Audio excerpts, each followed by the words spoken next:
Good afternoon, everybody. How are we doing today? You're listening to 98.5 WNUW LP Aston. My name is Joe Tusio, and we got a lot to get to today on today's show, including some local Eagles news. And today, I'm gonna go a little bit away from the NFL because I feel like I've been talking about that the past few weeks. And I'm going to talk a little bit about the 76ers and the Flyers as well. But before I get to that, there are some quick Eagles points I do want to get to first. And that was the re-signing of Vinny Curry to his 5-year deal. He is going to be a Philadelphia Eagle for the next 5 years. And when I saw that the extension was made, it was a sign that the Eagles have a clear plan for him for these next 5 years. He was not signed to a 2 or 3 year deal that backup players get, that depth players get. He got a contract that is similar to guys that start in this league. And when he is in the game over the last couple years, regardless if they ran a 4-3 or a 3-4, whenever he was on the field, he was making plays. And the fact that Jim Schwartz is now running the defense, they're going to go back to a 4-3, which is where Curry can play at his natural position, at a 4-3 defensive end. And that is so important to understand for this type of signing. This is not a guy that could play outside linebacker or defensive end or defensive tackle. He is going to play defensive end. And he's a guy that could probably get you 10 to 12 sacks every year. He might even be a Pro Bowl type of player. Maybe not every year, but a guy that could flash for 1 year, get you 12 to 15 sacks. Now, when it comes to his contract, he is now in the same category as the other top defensive end in this league, including guys like J.J. Watt, Cameron Wake, guys like that. So when it's all said and done, Curry is getting paid like a top-notch guy. And he's a guy that is going to be a foundational piece moving forward for this team.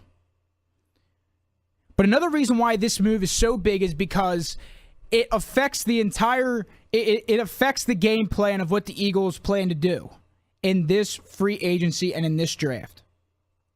Especially considering that your quarterback isn't signed yet, if they do intend to sign him, and Fletcher Cox, maybe their best defensive player right now, one of the best defensive players in the league, is still looking to get his big deal. So all this plays into account of what this Eagles team has to look at. Because this isn't a team that has $50 million in cap space left. This isn't a team that has one or two needs. This is a team that has a lot of holes to fill in a short amount of time and a cap number at this point that doesn't give them that much room. So if they intend to sign Cox this year, or if they intend to sign some other guys that they have, Thurman is a great safety. That might be a guy that you have to lock up. Because he had a very good year and he's still young and he still has a lot of good years left in him. And if you re-sign Cox, you re-signed Thurman as well, Bradford may not be your guy then. But if Bradford's your guy and you sign him to that $17 to $19 million per year that he's probably going to get, regardless of where he goes, this affects your entire game plan then. Because you have to make a decision right now. Is Sam Bradford your guy? Is that the Eagles quarterback going for the next 4 to 7 years? Because he's not 21, folks. He's been in the league for 5 or 6 years. We know what he's like. We know how he plays. We know what he can do. Now, with the new staff here, maybe they can get more out of him in terms of being a good quarterback. But if they don't think he's the guy and they want to re-sign some other key players that they still have, then they have to go back and decide what's our game plan then at the quarterback spot. Chase Daniel from the Chiefs is a guy that is intriguing in a lot of ways. This was a guy that the Chiefs brought in, and he was one of those primary backup guys that, could he go to this team and be a quarterback that can start for him? Josh McCown was the same way. When Cutler went down, McCown came in, put up crazy numbers for those, 8 to 10 games that he played. The Browns got him, and they put him in as their starting guy. So maybe that's what Chase Daniel is. But I think when it's all said and done, the Curry contract is huge for this team. Because it takes away some of their cap, and now they have to decide who stays, who goes, and whatever moves are made, how are they going to fill the holes that are still there? So now they got the Eagles point out of the way. Let's talk about some 76ers.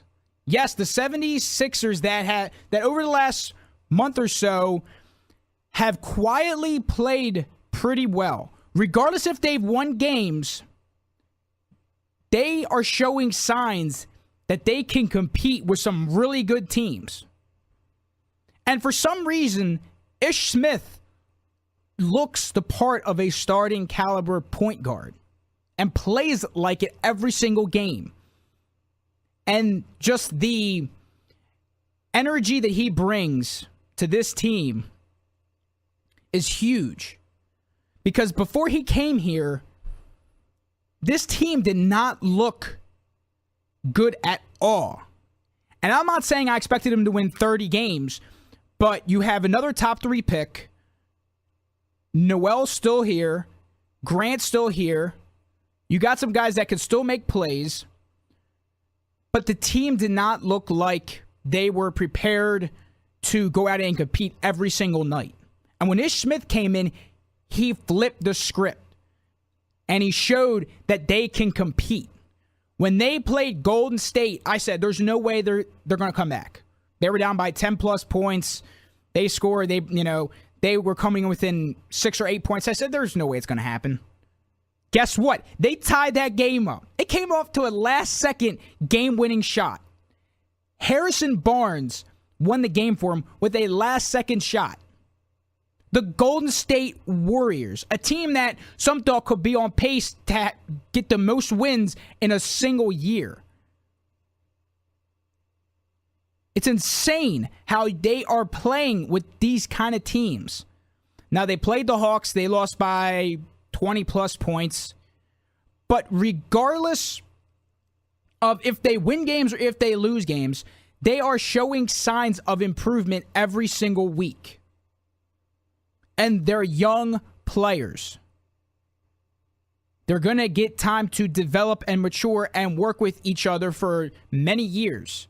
This isn't a team where they are a mixture of veterans and young guys. This is a team of young players, guys that are 18, 19, 20, 21, 22 years old. And they haven't been in the league for 7 to 8 years. So when they improve every single game and certain players can improve on some things that they needed to, Okafor still looks like a great center. Looks like was a guy that I didn't really think could shoot the ball well beyond 10, 12 feet. He can do that now. Maybe he doesn't play great defense still, but the way he can play the ball offensively is rare. And why this whole debate is so interesting, when Sam Hinkie first came in, I was on board, and I'm still on board. I still believe in what the Sixers are doing. Because this is not a sport where every team can turn it around in 1 year. The Miami Heat are one of those rare teams that they got the, three of the best stars in the league, brought them on one team and won it more than once. That's rare. A lot of teams develop over the years, and especially through the draft. Most teams do it. Golden State did it. The Spurs did it. The Thunder did it. Even though they haven't won, they still are one of those top teams. The Lakers did it. All of these teams that are the top teams in the league do it through the draft and do it by developing young stars. The Sixers almost did it. AI was a top pick. They didn't trade for him. They didn't give him $100 million and say, come to this team. They did it through the draft. And it's funny because everybody says, well, why don't they just sign a guy? Just keep the guys that they have now and go out and just go out and sign LeBron James or a guy like that. It's not going to happen, folks. I know that's like what I know it's hard to see a team lose for a certain amount of years. I get that. But there is no other choice. There is no other path that this team can take. There's no going back now. You can't just stop and say, oh, we're just going to get all these great players now, and we're just going to go out there and sign all these stars because we have the cap, and we're just going to put it together in 1 year and give it a go right now. It's not going to happen. At least this year it's not going to happen. And next year it's probably not. You have to do it through the draft. You have to do it through young stars. And it's hard to watch a team lose. I get that. I don't have fun. Yeah, the Sixers lost by 20-something points. Yeah, man, I'm having some fun now. I'm watching my team lose. I know that's hard to watch. But guess what? Look at the potential that this team has. When Embiid was taken at number 3, I was one of those fans that said, this is the right way to go. This is the guy, man. I know he may not be able to play right now, but this is the guy, man. This guy can be a star. And I'm still going to be one of the last fans that hopes that he can play. And the only way that I will write him off is that if there is a confirmed report or the team comes out and says he is not going to play 1 minute in the NBA. But the kid's young. He wants to play. He's in shape. And he has the potential. And I'm not, and here, I'm not hinging this whole thing on just Embiid. I'm not saying if he doesn't play, we're not going to be a great team. No. But I hope that he can be that guy. The guy has transformed himself into a potential star. His skill is rare. The guy can make 3-point shots. He's 7'1", 7'2", can make 3-point shots. Can play. It's like Shaq almost. And I'm not saying that he is Shaq because the guy hasn't played a minute yet, and I get that. But when Shaq was playing, he was the best player on the court. The guy was a unmatched opponent. You couldn't stop him. If Embiid can come back and play to at least 80 to 90% of what his potential is, the guy can be a superstar, can be a franchise player. And I know that, well, he hasn't played yet. The injury that he had in his foot, players in the past have had that, and they haven't come back great. And that's fine. But the guy's not 33 playing in his 12th year. I mean, I don't get it. Peyton Manning, when he got hurt, oh, well, his injury is to a point where he's not going to be able to play as well anymore. Guess what, folks? He's in the Super Bowl regardless of if the defense got him there or not, he's going to a Super Bowl. Embiid doesn't have to put up 40 points and some crazy stat every single night to be to be the guy that they want him to be. But if you could put him out on the court for 25 to 30 minutes, and he could get you consistent pressure offensively and on the other side of the ball, if he's a guy that can just get if he's a guy that can space the floor, get double teams, I mean, the sky is the limit if he can play. And when Okafor was taken at number 3, the pick is a double-edged sword in some way, because, well, if Embiid's here, Okafor may not be the best player to pair him with. Okafor is a natural center. He can't play the 4. His defense really isn't there. He's too big to play the 4. He can't play with Embiid. Okay, I get that side of that. But you got to look at the other side of it, that if Embiid doesn't play, Okafor's here then. So he could just take that spot. But if Embiid comes back, and Sarge too. Sarge is supposed to come over next year. Or at least there's hope that he does. So if going into next year, Embiid comes back, and he can at least play to 85% of what he potentially could be. If Sarge comes over, if Noel Okafor continue to grow and they continue to work on the skills that they are best, that they can use to the best of their ability every single game, this team has a chance to be something great. And the thing is that if Embiid comes back and there's a guarantee, if the doctor or the team said guaranteed Embiid is going to be able to play for the next 7 to 8 years and he's going to be a star, if Okafor doesn't work well with him, if Noel Sarge and Embiid are your big 3 guys, if they can work well together, and if Okafor can go to another team and can bring back some great trade, that has to be considered. Because even though Okafor is maybe the best player on this team, the guy isn't... How can I put it? I'll put it this way. Embiid, potential-wise, is better than what Okafor is. Because Okafor is more of a scoring threat. Embiid can do everything.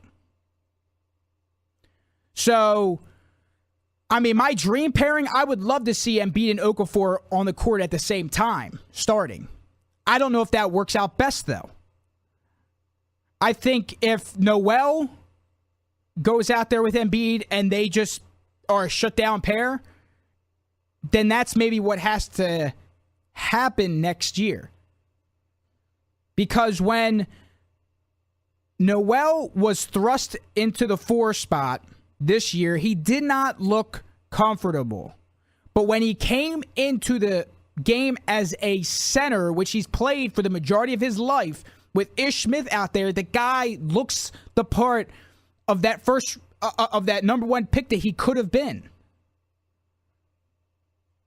And if you have to put him at the 5, if Embiid can play the 4, and that's the crazy thing, is that Embiid is so big size-wise, but if he can play the 4, if Noel can play the 5, that is a great 1-2 punch.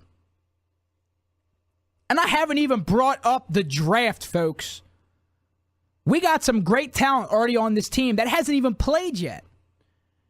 And if the Sixers can get the number 1 pick, and before this year went down, I said Simmons or nothing. Simmons is the guy that we have to get. Wiggins was the same way. When Wiggins came out, I said, Wiggins is the guy that we have to get if we want to make this plan work. Simmons is the guy that going into this year, that's exactly what I said. Simmons is the guy that we have. Simmons is the guy that if we don't get him, this plan fails. I don't see it that way now. Simmons is a guy that has great skill. Is a guy that could play the 3-4. He can even guard the 5. He's a LeBron James type of player. In no way, shape, or form does he have the exact skill set that LeBron James has. But he's 6'10". He has speed. He can pass with the best of them. I mean, right now, the guy's averaging some crazy, crazy numbers. 19 points, 12 rebounds, and 5 assists a game. A game. He might be the first. He might average 20 and 10 before this year's done. The guy can play small forward. The guy can play point guard. He's 6'10". He can play point guard, guys. And the one thing that worried me in some sense, and I asked somebody this, is that if Simmons goes to this team, is there enough space? Is there enough space on the floor for Simmons, Noel, Embiid, guys like that to play together at the same time? Because they're all big players. It's like saying LeBron, Noel, and Embiid, which would be a dream pairing. But, like, is there enough room for all those guys to play together? And especially that Simmons is a guy that goes to the basket frequently. He's not a guy that takes jump shots. He's not a guy that will take threes. He's done it a couple times this year, but he's not a guy that, with 5 seconds left, down by 3, I don't think you give him the ball to take that 3-point shot. And that's the one thing that he needs to work on. If he can just somehow adjust his jump shot and work on it this year, going into the draft, the guy has potential to be a one in a, to be that rare number 1 pick, to be the guy that is taken number 1 and is 5 years down the road the best player in the league, or at least top 5. Wiggins was a guy that was kind of like that too. Before this year went down, or before his year, everybody said Wiggins is LeBron James. Wiggins is LeBron James. Wiggins had LeBron James skills, but he wasn't built that way. He was 6'7", 6'8", but he's a thinner player, can play the 2 guard or the forward spot. And he can jump out of the gym. He can dunk with the best of them. He can make threes now, but he's not that guy that can 100% take over a game by himself. When Simmons is on the court, that's the first person that people look at. It's the first guy. LSU has become the team to watch because of Ben Simmons alone. And that's the guy that going into this year, I said Simmons was the guy, man. The guy's got the perfect size. He's got the skill. He's a leader on the team. And he's this good, and his skills aren't even 100% defined yet. He still has room to grow. But as the year's going on, my mindset's changed. Number 1 or nothing at all, because that's the only pick that we should get. That's the only pick that is important. Now to me, it's the top 2.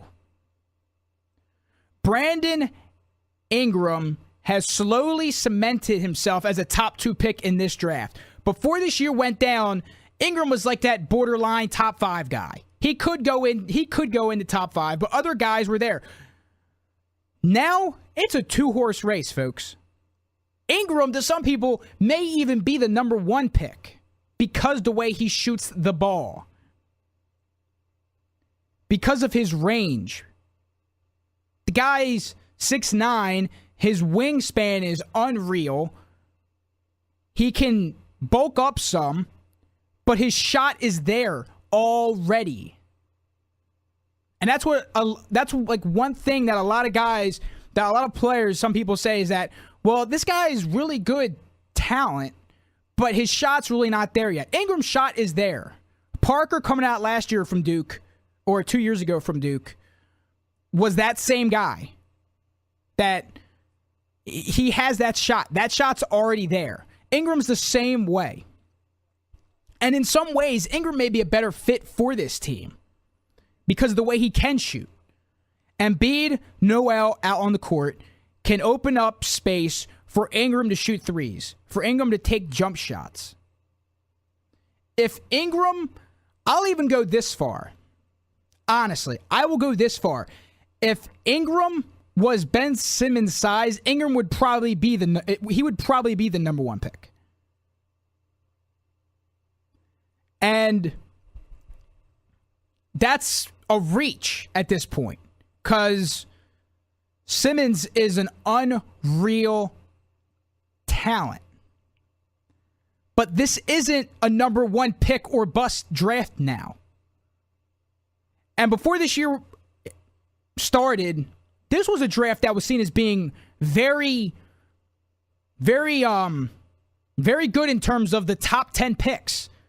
Murray was a guy that was going to be the number one point guard, was going to be the star, was going to be the next, star point guard in this draft, was going to be could be the number 3 or 4 pick. Right now, it's probably not going to go down that way. He's probably going to go somewhere from 5 to 10. He could even go later than that. But right now, it's a 2-horse race. Simmons, Ingram, 1 and 2. And that's what I think the Sixers need to look at. Because if they don't get a top 2 pick, I don't know how long fans are going to stay in this plan. I don't know how much longer you can go before fans just give up. Because the Sixers right now are probably one of the worst teams in the league, stat-wise, and record-wise at this point. But it's every year the Sixers are going to have a top 3 pick at this point if they don't start to get these star players at the number 1 or number 2 spot. And if Simmons isn't there, Ingram isn't there, I don't know who can take that number 3 spot and you could say, I am comfortable that this guy is the 3rd best player and I know what he's going to be for this team and I know exactly where he's going to fit in.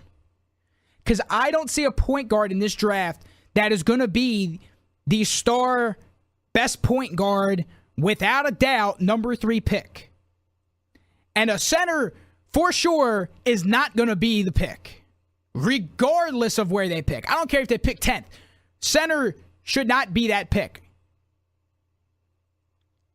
But a thing to look at is the NBA draft is one of those drafts where there's always, and this seems to happen in every single league when it comes to the draft. There's always guys that climb. There's always guys that are like, man, he's maybe a first round pick that become a top 10 pick. Karl Towns, before last year, probably was not seen as a top 2 or 3 pick. The year went on.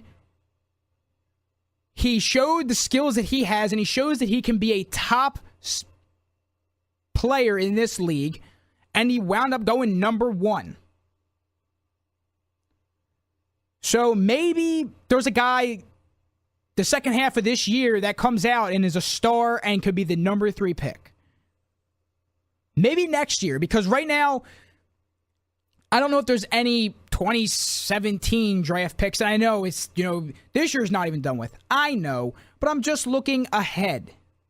I don't know if there's any 2017 picks that everybody's looking at as like, that's the next star. If you don't get him in this draft, he's going to be there in next draft. But if Embiid comes back, Sarge comes back, does Noel, Okafor, do one of those guys get traded? Is there a move out there that the Sixers just can't pass, that they just can't pass up on? And so what's interesting is that you have to look at who some potential targets in the trade deadline could be. D'Angelo Russell was a guy that some people are saying maybe he might go. Maybe a team might trade for him. If Okafor could be swapped for him, if it was just a one-for-one swap, would that be a good trade? Or maybe you package Russell and a pick, or Russell and another player to go to this team. Would that be enough? Because if I am guaranteed that Embiid is going to be the star player that he is for at least 7 to 8 years, and Russell, I know, can be that star point guard that he was taken with the number 2 pick to be the next, great point guard that can shoot threes and do everything else, then I'm fine with that trade. But I don't think they're going to go into this year saying, well, we're going to hope we're going to hope Embiid is going to be that star, so let's trade him now. Maybe they do it next year. Maybe that's the guy that they can look at and say, because going into last year's draft, Russell was a guy that the Sixers had high hopes for. They really wanted to take him. And I was the same fan. I'm not going to lie. I was one of those fans. Russell was my number 1 guy. That is who I wanted in this draft. I was hoping that he fell. And then the rumors came out. The Lakers might want Russell. Who knows? The Lakers take him at 2. And the rest is history. But who knows? Maybe this trade might go down. Maybe they do something where he comes to this team and he's the next star point guard and everything works out. Another guy that I look at, and some fans may not want him because he's always hurt. He's a guy that you really can't, you're not going to be able to get him at a small deal. He's going to want the max deal, but he's always hurt. But when he plays, he's a star. Derrick Rose. And this isn't any insider stuff. I don't know if he's going to move. I don't know if he wants to leave. But soon his contract's going to be up. And maybe the Sixers can sign him. Maybe they go to him and say, we got these young stars. Simmons gets taken number 1, let's just say. We got these young stars. Point guard is the last spot that we need, is the last piece to this team. Maybe they give him a max deal. Maybe he plays for the next 8 years. Or maybe he's constantly hurt and maybe he stays with the Bulls. There's a bunch of different things that you can look at in terms of that. But the trades that could go on is just an intriguing aspect of the game to look at. And the potential of this team is there.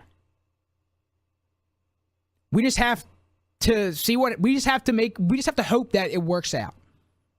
And if it does, maybe 5 years down the road, this team might be the best team in the league. Or if it doesn't work out, maybe it's another 10 years of being the average team. But we're going to have to wait and see. It's going to be interesting to see as the year unfolds going into the draft. Now on to another Philly team, the Philadelphia Flyers. This team is just, this year it's kind of weird because it's a very up and down year. They have games where it's like, they should have won that game. And then they have games where it's like, I did not expect them to win, and they pulled out a victory. They did it a couple nights ago, beating Montreal, led by a bunch of young players. That this is one of the things that I love about this team, is that this is a team that's much like other teams in the NHL. They are being built like the Sixers are trying to do. They are building through young, talented players. They are not a core of older players that are like, one last year, guys. Let's give it one last year, and then we're done. No, they are young guys. There's only 5 players on the Flyers that are 30 years or older. And the best core of their young players isn't even up yet. One of their best prospects is playing right now. The Ghost. I mean, that's one. And look at the impact that he brings to that team. Imagine what it's going to be like when all of them are brought up. Because they're not going to be waiting 5 years. This is going to be something that's going to happen in the next year or two. And when those guys are brought up, the core foundational players on this team are still going to be in their prime. Giroux's still going to be here. Simmons is still going to be here. Shen's still going to be here. Guys like that are not going to be in their, 32, 33 years old where they got maybe 2 good years left in them. They're going to be in their prime still. So this plan is working out great. And one of the things that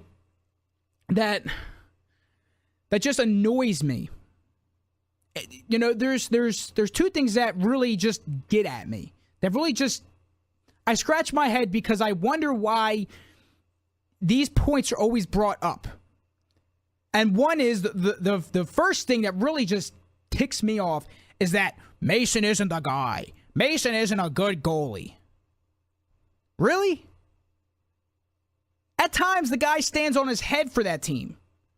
Yes. Is he a guy that, sometimes gives up, easy goals? Yes. Is he a guy that is single-handedly by himself going to win you games? No. I don't expect that. There's only 2 or 3 goalies in the league that can do that. Carey Price is one of them. Quick is another one of them. They're rare. Very rarely will a goalie on an NHL team be the only good player and be the only way a team wins. I don't get it. Hockey is like every other sport. It's a team sport, folks. So, if your defense doesn't play well and your offense can't put up goals, guess what? You're not going to win, regardless of who your goalie is. If a goalie only allows 2 goals in a game, which is still a good game, if your offense can't score 2 to tie it up, how is that the goalie's fault? Oh, the guy only had 45 saves, but he still allowed two goals. That's bad. I don't know why we still have that guy. You're right then. Mason, trade him. Trade him and get something bad in return. And then he goes off to another team and does well. And then what's going to be the big thing people say? Well, the Flyers should have never traded him. I don't know why they traded him. He was a star. Really? Because last year you said that guy was the guy that they needed to get rid of. It doesn't make sense. Now, if all your star defensive players are brought up in the next 2 years and they are playing their heart out and they are, the whole team is at the peak of the talent it can be, and Mason still doesn't play well, then okay, you got to move on. But it's not like there are 4 or 5 star young goalies out there that you can just say, oh, we'll just sign that guy because he wants to come here. Yeah, let's get that guy because he's available. No, that's not how it works, folks. That's not how it works. Hockey is a team sport, much like every other major sport. Look at the teams that have won the Stanley Cup over the last few years. The Blackhawks. Crawford does not win the game by himself. Okay, if Duncan Keith wasn't on that team, if Taves and Kane weren't on that team, yeah, you're right. They would win the exact same amount of Stanley Cups. You're right. Crawford does it all by himself. And I'm not saying Mason is the guy. I'm not saying he's a Hall of Fame player. But you got to give him chance with the stars that haven't even played a game yet. Give him time. 2 years down the road, he might be the guy to lead him to a Stanley Cup because the whole team is playing as one. This wasn't a year where fans, media, everybody came out and said the Flyers are the team, they're the team to beat. No. A lot of people probably didn't even think they would make a play, that they would even make a playoff run. But guess what? They're playing pretty good right now. And the other thing that just infuriates me, it eats at me, is when a fan or somebody that at least knows what they're talking about, or just regardless if they just watch hockey as a fan or if they're like ingrained in the game, they'll say, why don't you just bring up all the star rookie players right now? You drafted them in the top 10. Why can't they just play? Other teams do it. Really? Is that just how it works? You're right. I don't even know why I'm even talking about this, because you're right. I don't know what I'm talking about. I have no clue. Just get some 18-year-old kid who's played against other 18, 19-year-old kids and just throw them in the pros against guys that are paid to score on, that are paid to score on you, or are paid to hit you, or are paid to stop a goal, or guys that have played in the league for years. They have to get adjusted to the game. Football is the same way. Why do you think they have college? And I'm not saying guys who just go into college just to play just to play a sport. That's not the meaning I'm trying to get. That's not the point I'm trying to get at. The point is that you need to develop.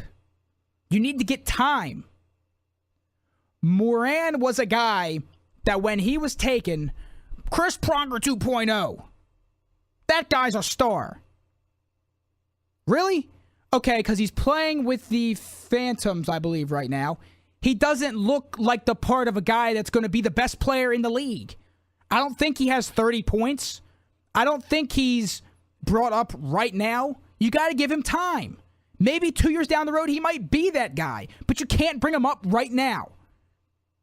Because if you bring him up right now and they're not used to playing in this league and they lose games, confidence is going to be lost, folks. They're not going to get adjusted to playing in this game. You need time. Period. There's only so many players that can come out in the NHL draft as a first-year player and be a star. It's rare. And that's usually the top 3-4 picks. Eichel did it this year. Guys like that. Those are guys that they're the rarities. They're the top 2 picks that teams lose games for. That teams just look at them before the year even goes on. It's like, man, that's the guy that we need. We may not win this year, but if we get that guy, that's the guy, man. You got to give it time. And it's not just as simple, and it's almost like the thing where it's like, well, just trade that guy. Even though he's old and he's getting, and his cap hit is huge, just trade him.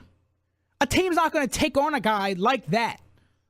LeCavalier was the same way. Well, just trade him to some team. They'll take him. It's not that simple. If they didn't include Luke Shen in that trade, that probably wouldn't have gone down like that. And it's funny because, and it's just it's how some fans look at expectations of a team. Matt Reed, another guy that some fans really don't, or, that some may not like. But he has penalty killing skills. He's a guy that can still play at a good level. So you want to trade him for a 4th round pick. Cool. But that's fine. But when he goes to another team and becomes an even better player, I don't want to hear, well, we shouldn't have traded him. I don't know why we did that. Because the expectation every year is that this is going to be the best team in the league. And that's how fans should think. Fans should be confident in their teams. Fans should hope that their team is going to be the best team. But you have to have realistic expectations at the same time. Everything doesn't happen in 1 year. Most teams, the Blackhawks are the same way. They didn't get all their star players in 1 year and say, let's do it, guys. Let's bring up all these young stars and we're going to win it in 1 year. Taves and Kane were in separate drafts, were top 5 picks. So guess what? That means that team that means that team wasn't that good then. I mean, you got to look at it that way. The Lightning were the same way. Stamkos, Hedman, two guys. That's a team that they were top 5 picks. That means that they had to lose games then, which means they weren't that good. Guess what? They went to the Stanley Cup Finals. You got to look at it that way. Now, there are some guys taken that they are star guys that are taken late. They're taken in the second round. Weber was a guy that was taken. I think he was taken in the second round. Was a guy that the Flyers could have had. If the plan went through, that would have been a great move. But you got to look at that move this way too. Weber signed a deal here. Nashville matched it, which means he's there still. The Flyers did not get him. But let's look at it this way, though. Weber comes to this team. That means they wouldn't have the star young players that they have now. So what do you want?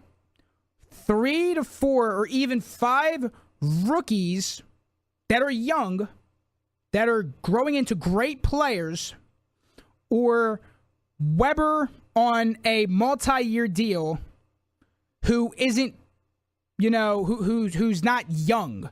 He's been in the league for quite some time. So you want 1 star player or 3 or 4 guys that can become star players. And this is just a team that this isn't going to be a team right now that's going to win every single game. And I don't expect them to. I don't think anybody should expect them to win every single game. But the proof is there. Look at the prospects that they have. Provorov right now is one of the best defensemen in the league that he's in. The Ghost is becoming potentially a Calder Cup winning guy. You got to look at this. Konechny, another guy that is putting on a show. That's just 3 names. And 2 of them aren't even playing. And you still got 3 or 4 more guys that have a huge amount of skill that aren't here yet. And you bring them up, and who knows? Maybe they can make a run in 2-3 years. And then the trade deadline is coming up as well. So you have to consider that. Are they going to make a move for a star player? Bufflin is a guy that I've always looked at the last few years. I've always liked him because he has the size, the skill, and he's a proven player. He's done it for X amount of years.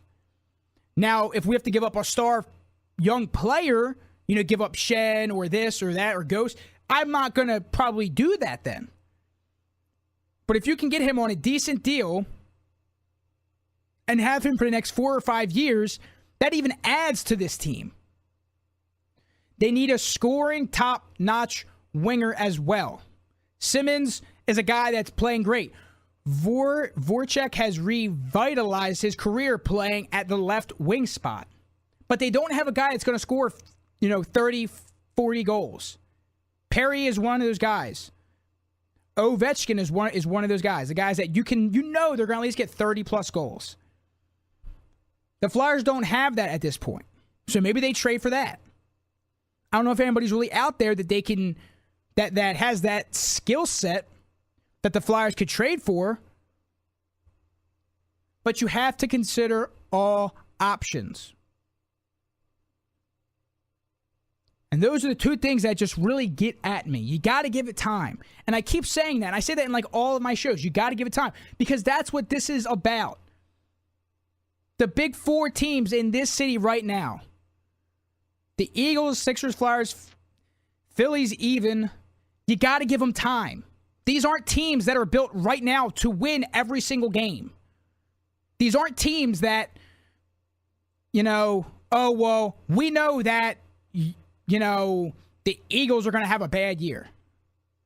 No, that's not how you should look at it. But what you do have to look at is that the future is bright. People know the plans of these teams. People know the Sixers aren't going to win right now. The Flyers, you hope that they can at least make a playoff spot and a playoff run, but I don't think anybody expects them to be the best team. The Eagles are the same way. And that's why I think people were so mad about when Chip Kelly left and why the team played the way that it did, is because the expectations were so high. Unrealistic expectations. And that's the whole thing about sports. And that's why somebody like me, I don't get so mad if my team wins or loses unless I expect them to win or if I expect them to lose. But I don't go into every game saying we're going to win 45-0 and then we lose and it's like, oh, this team's the worst. No. I just have hopes that down the road these teams can be, the top teams in their leagues. And that's the best part of being a fan. Best part of being a fan is that you can voice your opinions about your teams, about any team. You don't even have to be a fan of a team, and you can talk about them. And that's what's so great about it, and that's what I do here. Is I give my take on what I think a team should do, or what a team's plans are, or what a team could be, or what a team isn't. Stuff like that. And it makes me laugh that certain people just expect certain things to happen and it doesn't happen. And then they go off the rails on it. And then that's why I get mad. Because they expect things to happen when they shouldn't. And then it just gets all in a whole argument. But that's what I love about sports. And that's why I'm doing what I'm doing right now. So I want to thank you guys for tuning into my show today. I got a little mad there at the end, but I'm composed now. I will be back same time, 11 a.m. on Tuesday, and I will continue my big board. I'm going to go to the other side of the ball. I'm going to do defensive ends this time. So thank you for tuning in to my show today. Listen, 98.5 WNEW LP Aston.